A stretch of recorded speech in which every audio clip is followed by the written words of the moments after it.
Germany के chancellor Olaf Scholz Bharat के 3 दिनों के दौरे पर हैं। इस दौरान प्रधानमंत्री मोदी ने जर्मन चांसलर ओलाफ स्कोल्ज के हैदराबाद हाउस में उनसे मुलाकात की। नई दिल्ली के हैदराबाद हाउस में जर्मन चांसलर ओलाफ स्कोल्ज के नेतृत्व वाले प्रतिनिधिमंडल के साथ 7वीं आईजीसी बैठक में कई अहम मुद्दों पर चर्चा हुई है। ओलाफ की इस यात्रा से भारत और जर्मनी के रणनीतिक संबंध जाहिर है मजबूत होंगे। दरअसल जर्मनी उम्मीद कर रहा है कि भारत में मैन्युफैक्चरिंग बढ़ाई जाए, जिससे चीन पर जो निर्भरता है वो कम हो सके।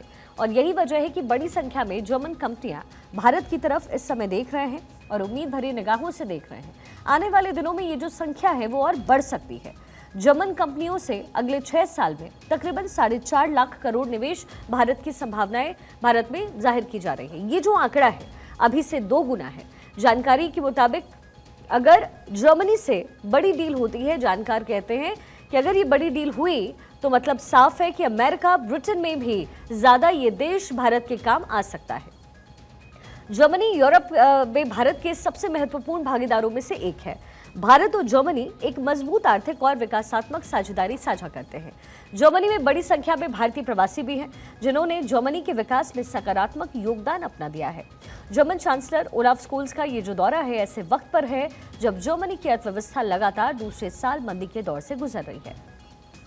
इसके साथ ही यूरोपीय संघ और चीन के बीच व्यापार विवाद को लेकर के चिंताएं हैं, जो जर्मन कंपनियों को नुकसान पहुंचा सकती है।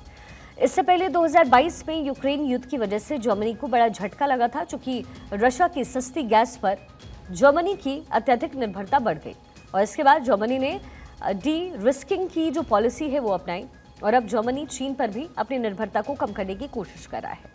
हालांकि चीन अब भी जर्मनी का सबसे बड़ा व्यापारिक साझेदार इस समय बना हुआ है, लेकिन आपको बता दें कि जर्मन चांसलर स्कोल्ज पिछले साल 2 बार भारत आए थे। अगर आपको याद हो, फरवरी 2023 में द्विपक्षीय राजकीय यात्रा के लिए और सितंबर 2023 में G20 नेताओं के शिखर सम्मेलन में उन्होंने हिस्सा लिया।